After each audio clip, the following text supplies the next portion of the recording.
தினமலர் நேயர்களுக்கு என் வணக்கம். இன்றைக்கு தமிழக தேர்தலை பற்றி பாஜகவினுடைய மூத்த பொறுப்பாளரும் மத்திய அமைச்சருமான பியூஷ் கோயல் அவர்களை சந்திக்கிறோம். அவர்களும் இன்றைக்கு ஒரு விரிவான நேர்காணலை காண இருக்கிறோம். வணக்கம் சார். வணக்கம்.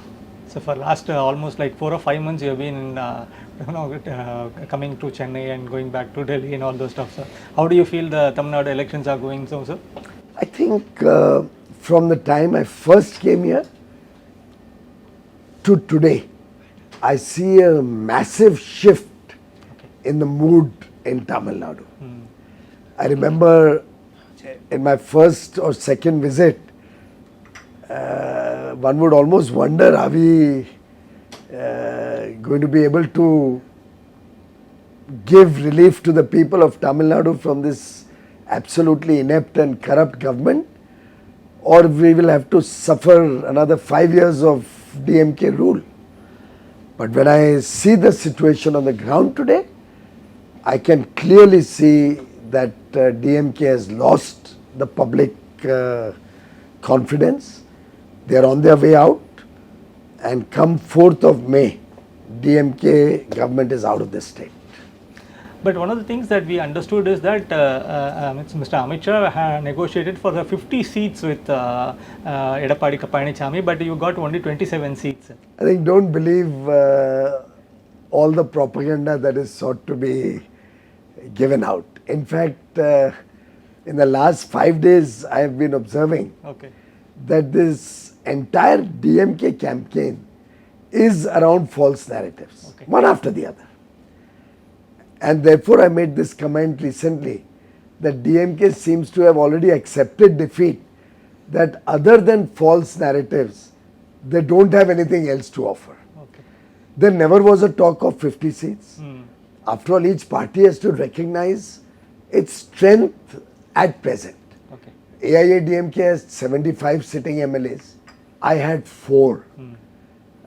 I should have a face to be able to present my case for 50 seats. No, there is so we never, it was not even in the zone of consideration.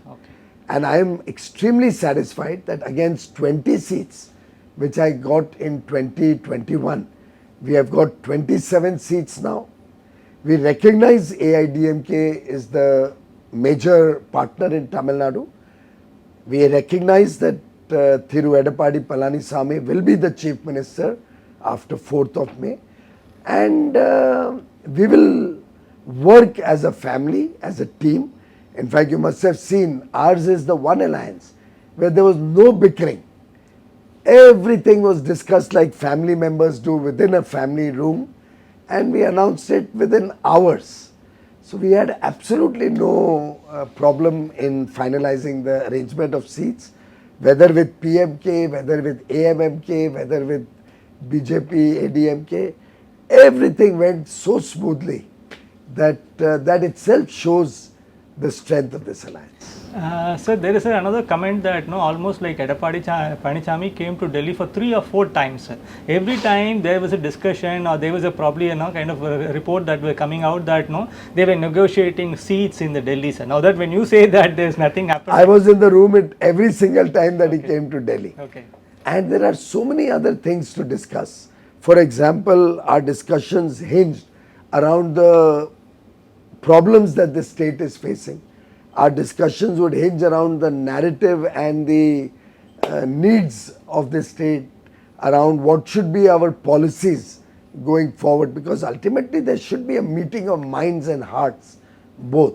So it was more a relationship building and a deeper understanding how we will provide good governance to this state, how we will rid Tamil Nadu of the land mafia and the sand mafia and the liquor mafia, which is terrible under the DMK government. Even within these 27 seats, there are very less winnable seats. That's a kind of I would beg to differ, Mr. Venkatesh, because I was involved in the finalization of the seats. I sat with my entire BJP team. So I had the state president Nenar Nagendran, I had the union minister Mr. Murugan, I had our former state president Mr. Annamalai, I had former governor and state president Ms. Tamilisai, I had our All India Mahila Morcha President, Miss Vanati Srinivasan, and this shows you what important positions are being held by our leaders from Tamil Nadu in the BJP or the national architecture.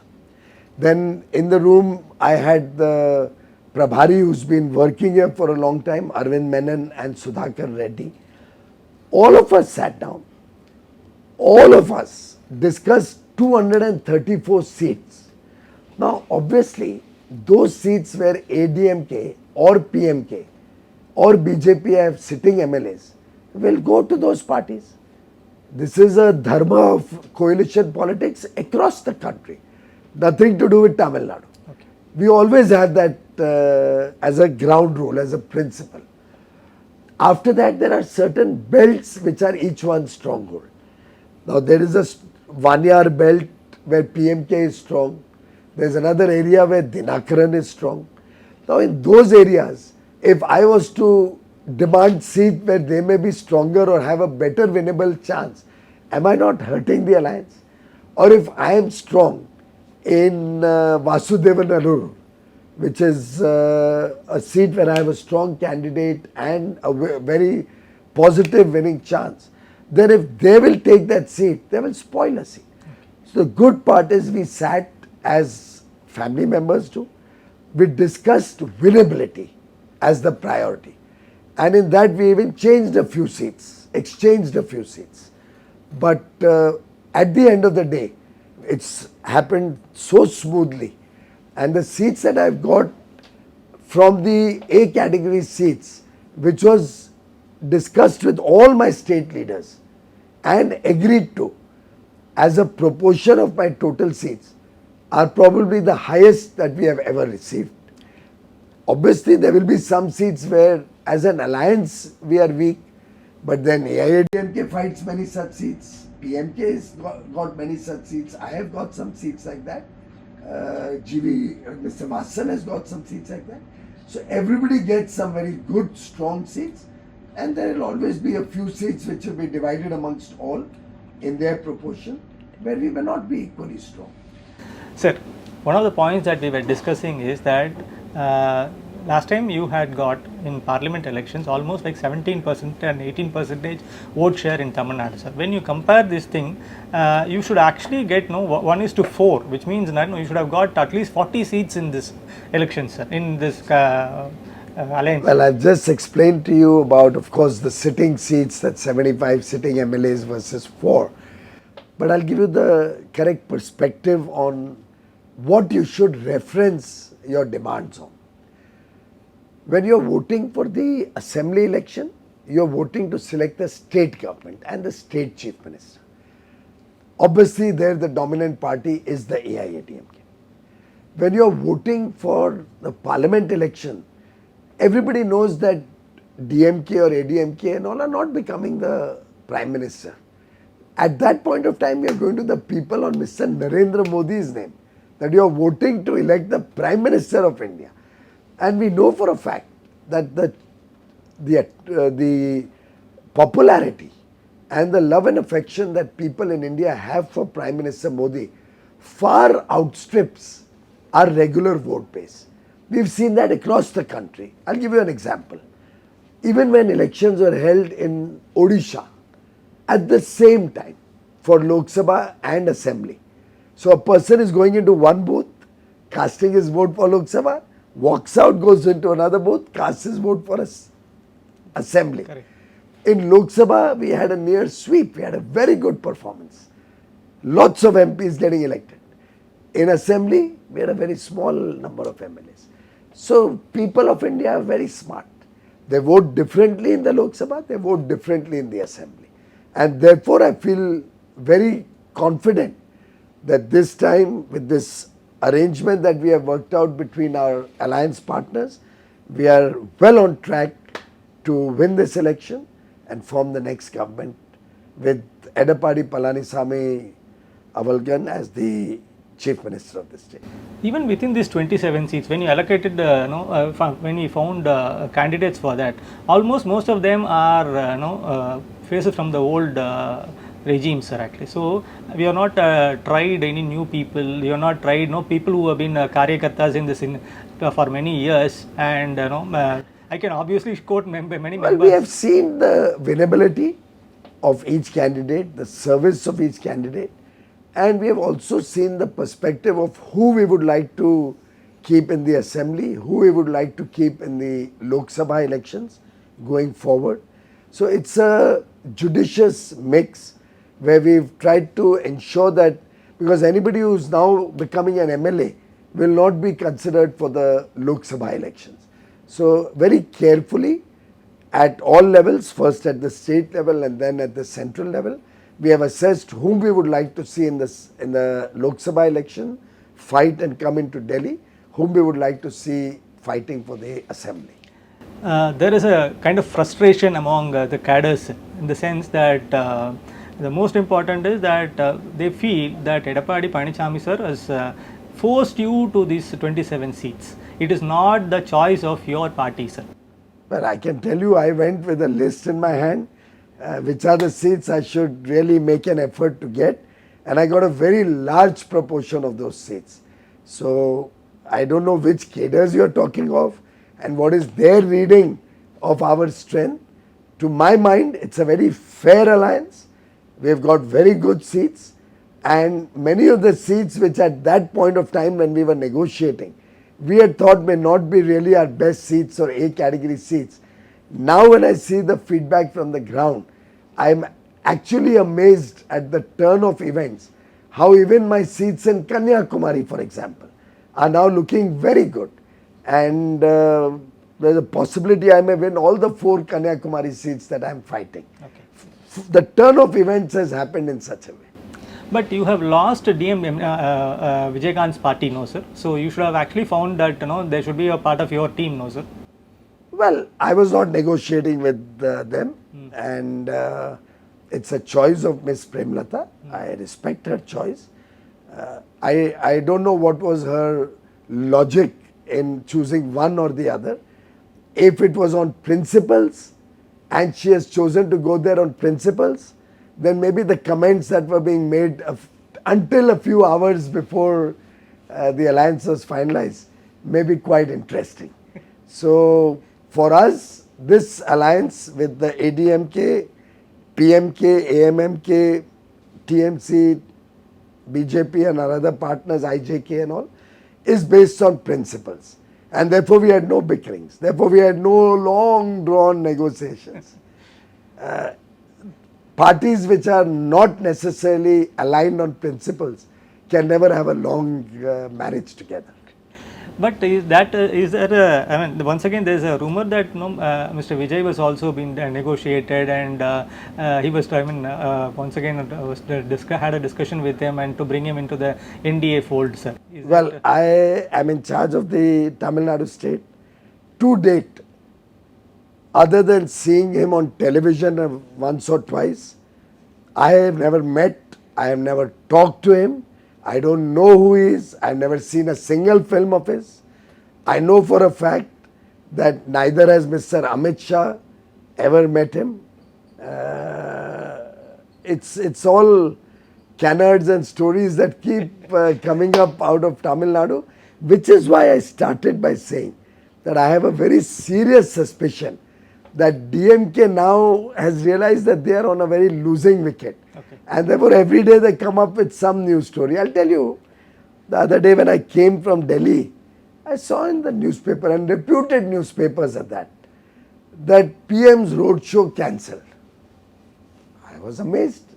I said, which roadshow? What roadshow? And I'm not aware of a roadshow that has been planned, which has been cancelled. Okay. So when I made inquiries, I realized that neither has any permission been asked for any roadshow. Okay. You are aware that if the Prime Minister has to come 10, 15 days before, you have to get security clearance. His SPG team comes. Correct. You need police permission of the route. You need election commission permission. No applications have gone. No permissions are sought. None received. No route planned. Prabhari doesn't know. I asked the state president. He said, no, there was no such plan. Nobody has any clue. But the press has cooked up a road show which was planned by them and cancelled by them. Okay. Now I cannot take responsibility for such cadres. However, I did see Mr. Stalin make some comments about it, which got me thinking that it shows the desperation in the DMK, that other than these fake narratives, probably they have no agenda to go to the people with. Okay. So what happened to Mr. O. Pannirselvam and why were you not able to bring him, Chengotain, why you were not able to bring him to? Well, I never was involved. I never tried to bring them. Okay. I know Mr. Pannirselvam from the old Jayalalitha days. I know his son, who used to be a member of parliament at that point of time with us. It surprises me that a die-hard loyalist whom Ms. Jayalalitha, Amma, chose to make chief minister, has decided to abort all the principles of life and go and join the DMK. Good luck to him. I think his supporters will take a call whether they think that this is the right place for him and his son, or whether they have made a mistake. But it's each one's choice. I've never met him during this whole period. I've not talked to him during this whole period. So for us, the alliance was to be amongst friends, amongst family members, amongst principled partners. Why were not able to convince Mr. Annamalai to contest in this election, sir? We don't have to convince each other. We are all Karyakartas of the party. Okay. We are all disciplined soldiers of the party. And the party takes a considered view, keeping in mind and balancing all the various aspects, plans for today or for tomorrow, and then they take a view. When I was 46 before, for the first time, the party even took me to the central team in Delhi. So I was 46 at that time, and I started working in the party when I was a child. Okay. So this is a party which chooses the time and role, responsibility, and according to the correct circumstances, you may be required to work for the party, you may be required to work as a public representative. I was in the Rajya Sabha. I still had 4.5 years to go, but party chose that I should fight Lok Sabha. So these decisions are not made by us, or we don't need to be convinced by the party. Party makes these decisions, and all of us as Karyakartas of the party respect that and move forward, because for us, we have come here to serve. We have not come here to become MPs or MLAs or ministers. The nation first, party next, self last is our ethos, is our moral, and we stand by that. True, I understand, sir. But the point here is that when Mr. Annamalai was there in the, as party president here, he was able to bring in a huge momentum in the party, sir. So now in these elections, for example, in last 20 days or 15 days, there don't seem to be any momentum at all in the BJP's. Well, then maybe your journalists haven't covered all the nomination processions. We've just not even started a campaign. Yesterday we filed our nominations. So I don't know where the momentum you find missing. I am reminded of Mr. Atal Bihari Vajpayee at a speech he made in my hometown at my Karma Bhumi, Mumbai, where at Shivaji Park he had made that famous dialogue that I may become Prime Minister or may not remain Prime Minister, but my position as a Karyakarta of the BJP, as a loyal soldier, a worker of the BJP, nobody can ever take away from me. Okay. And that is the BJP. We all work as a team. Positions will come and go, but our loyalty to the party is what is supreme. And I am talking of this speech which was well before he became the Prime Minister of India. Okay. So he was not the party president when he became the Prime Minister of India. In fact, he was holding no post in the party, incidentally. When in 95, Mr. L.K. Advani announced him as the Prime Ministerial candidate, also in Mumbai, Correct. where I was involved in the Adhiveshan. So this is a party which has all of us working for a larger objective. Nation building is our ultimate goal. We were just talking about the nomination filing process, and just a few days before Mr. Narendra Modi was here in Pondicherry as also in Chennai, but there was no single road show or there was no single. I just responded to that before you asked the question also, because there was no plan. We had not even finalized the candidates. We had not even decided to launch the campaign. He has already done 3 public meetings. Correct. He has done a public meeting in Madurai, in Trichy, and in Chennai, near Chennai. So we don't, and now the campaign has yet to heat up.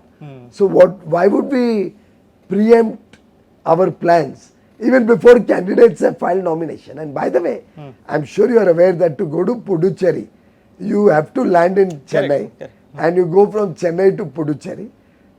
He is returning from Puducherry to go onwards to Kerala. So he came in the morning from Delhi, went to Puducherry, came back from Puducherry, stayed in the night. We had an informal cup of tea and discussions, and then he proceeded for his program to Kerala, which was the plan.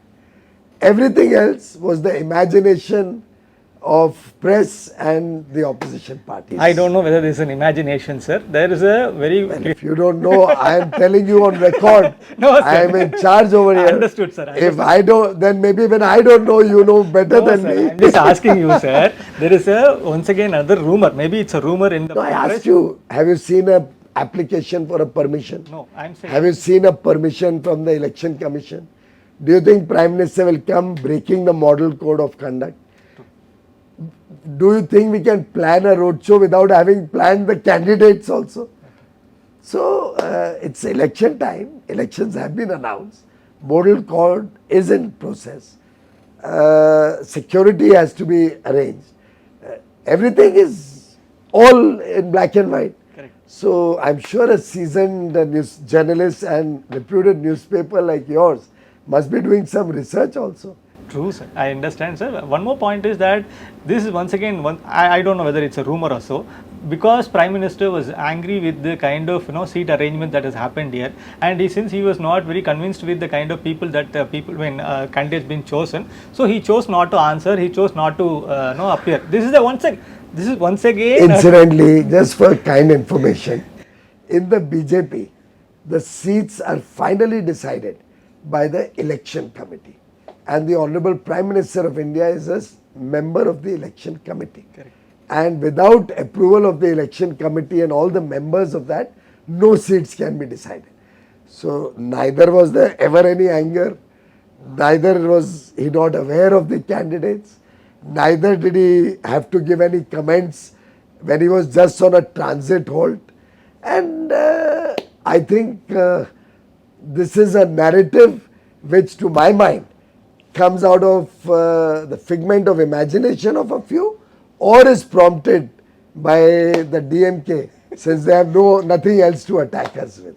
Is there a meeting now arranged for between Prime Minister and Mr. Edapadi Palanichami, a public meeting in the Tamil Nadu, sir? Oh, it's been arranged almost a month ago. Okay. Prime Minister's programs don't get fixed overnight. Correct. So on the 15th, he'll be coming to Kanyakumari region. Details are being worked out in consultation with the security agencies, and the nature of program will be finalized.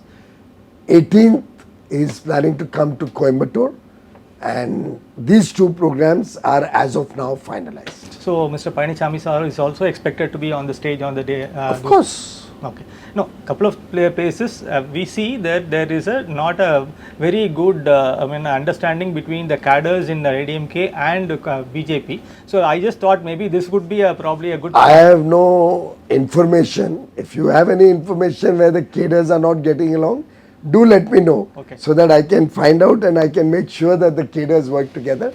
I went to Mylapore to do a meeting of the Karyakartas. It was a meeting of BJP Karyakartas, but the district secretary of AIDMK, Mr. Ashok, was very much there sitting next to me. when I went to do the nomination of Miss Tamilisai, I was happy to see Mr. Ashok was there with us, despite pouring rain. And in fact, when the rain poured just before we filed a nomination as a person who believes in good omen, I think it was a great omen of our victory. Incidentally, in all the 27 seats that we have filed, the AIADMK was with us in the procession, was with us in the on the Rath, was with us while filing the nomination, and in areas where there are other partners with strength, they were with us. We are allowed only 5 people inside the room, so you have a restriction. We have a big alliance, we can't take everybody inside. Okay. So there was very clearly a demonstrated family atmosphere in the NDA alliance. Okay. Sir, once again, in AIADMK's manifesto, they have come up with a lot of these freebies. I suppose this is going to be a huge burden on people of Tamil Nadu. Sir.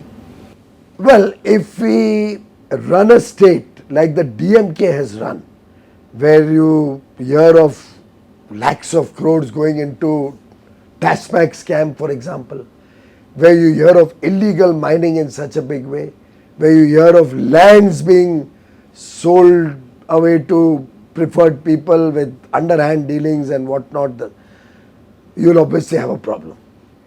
And you will not be able to do any development activities, which is what we find in Tamil Nadu today. They are a state which has got a huge revenue deficit. They are a state where the debt burden keeps increasing.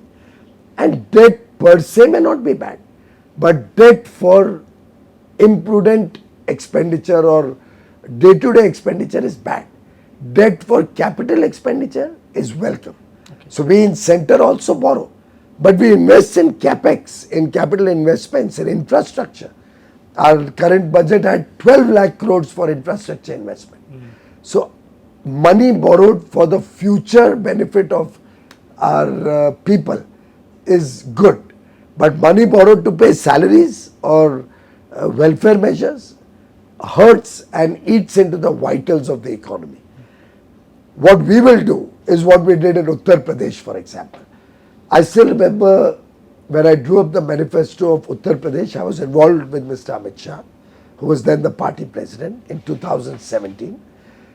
We had worked out a number of schemes, and Mr. Amit Shah said, work out what it will cost, each of these ideas that the team had worked out, after taking feedback from the people.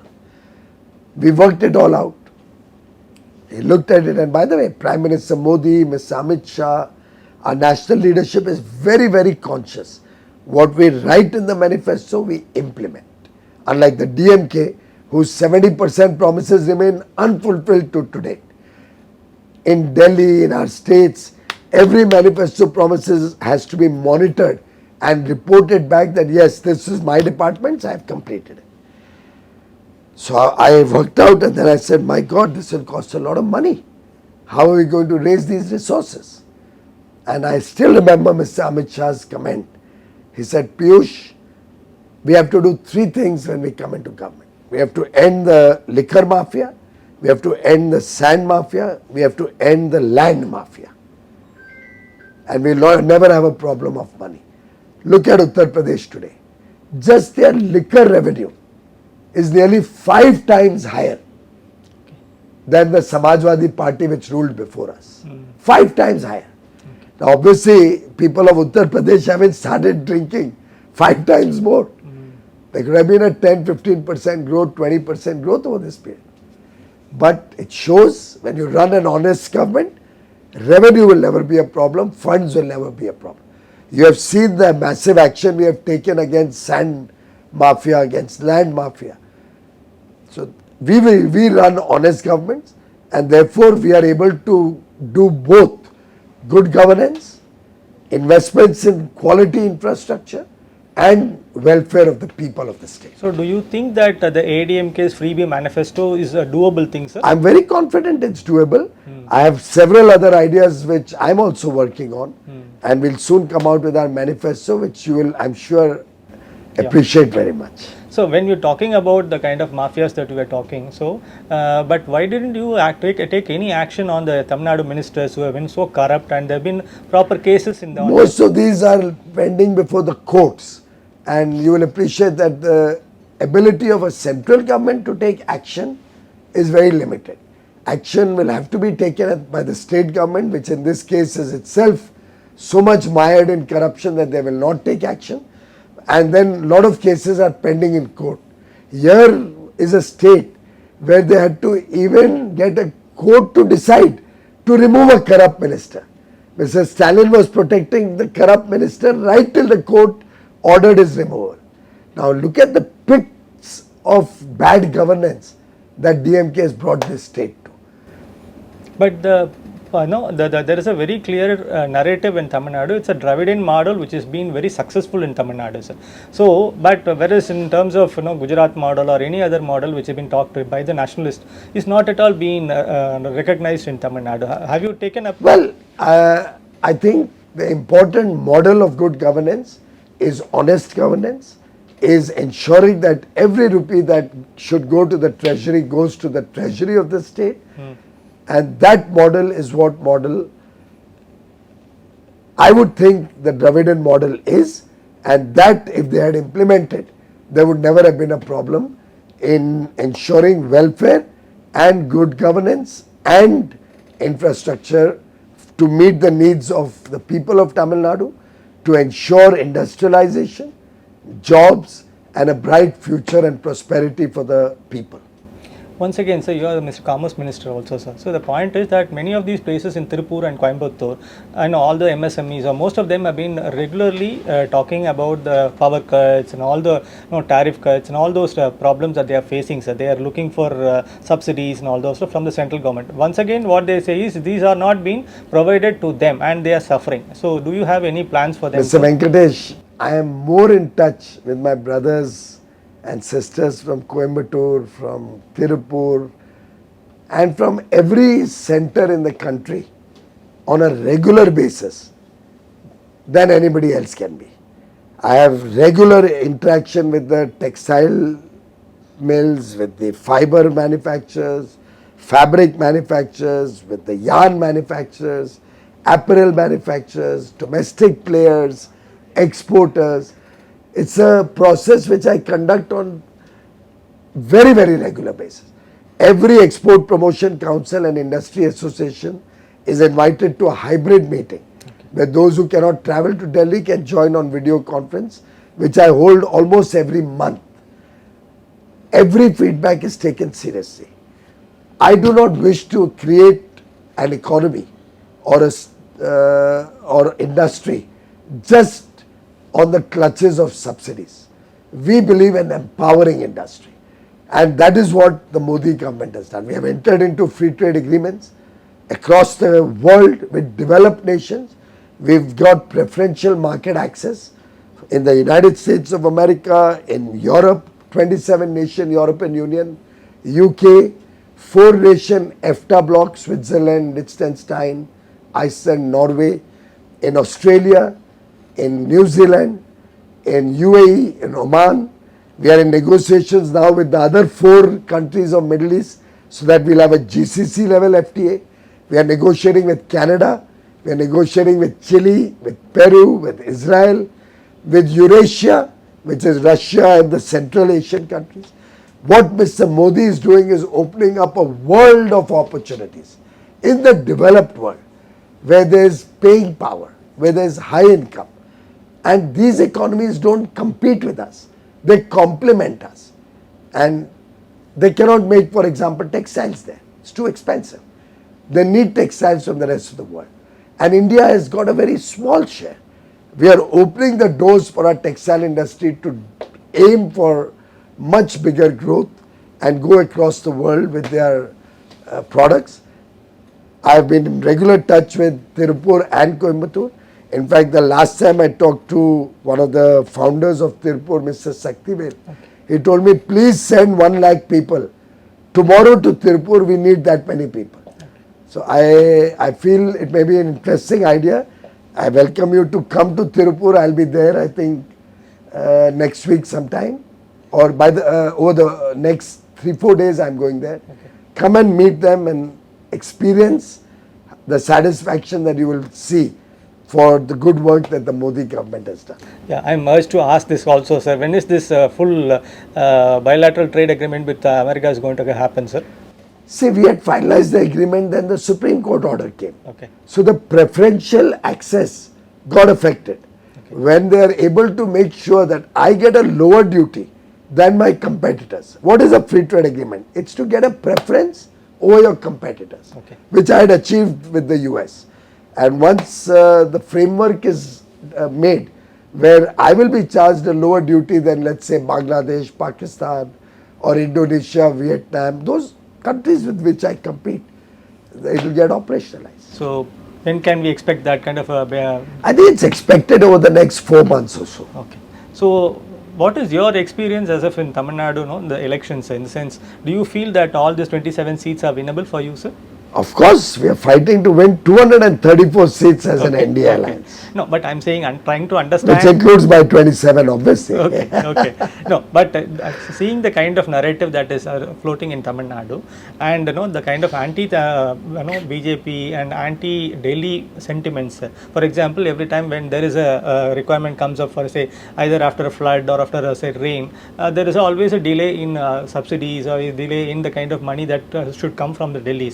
So this is the kind of narrative which has been set here, and do you think that it is going to help you in? First of all, the people of Tamil Nadu are very smart. They understand what is good for them.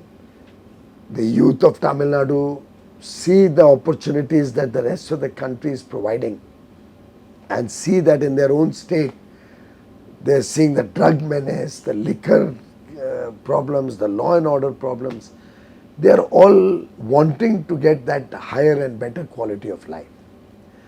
And therefore, these narratives, I don't think, are really being bought by the common man, by the voters.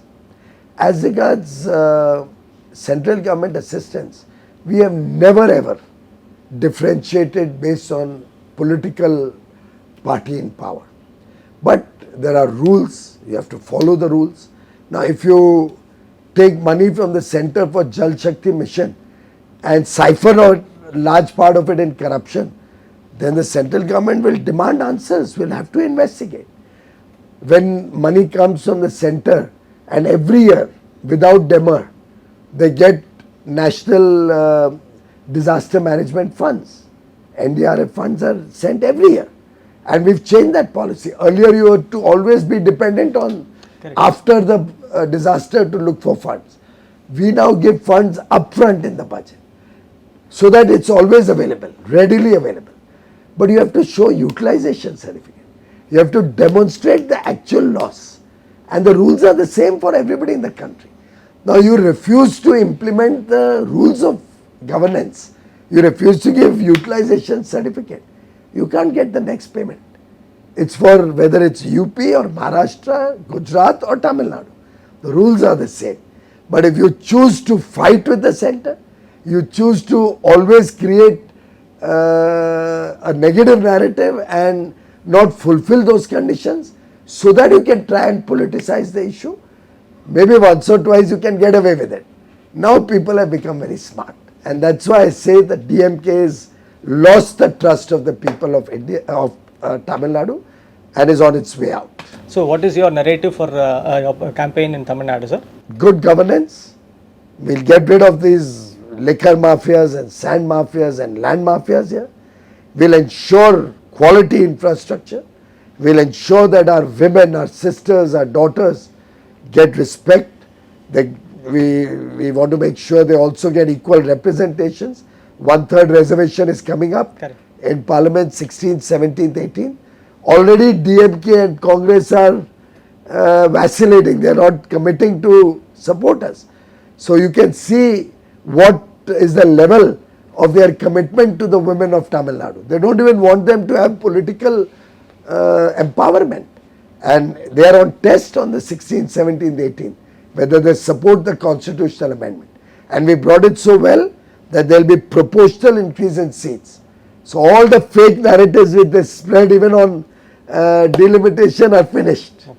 So basically We are going to the people with a clean heart and the assurance of both investments in infrastructure so that they have a better quality of life, good welfare activities so nobody is deprived who needs support, to make sure there is good governance, and to make sure that all the schemes, whether we have them at the state level or central level, are implemented in right earnest in the state so that a Viksit Tamil Nadu, a developed and prosperous Tamil Nadu, is a part of the journey towards a Viksit Bharat.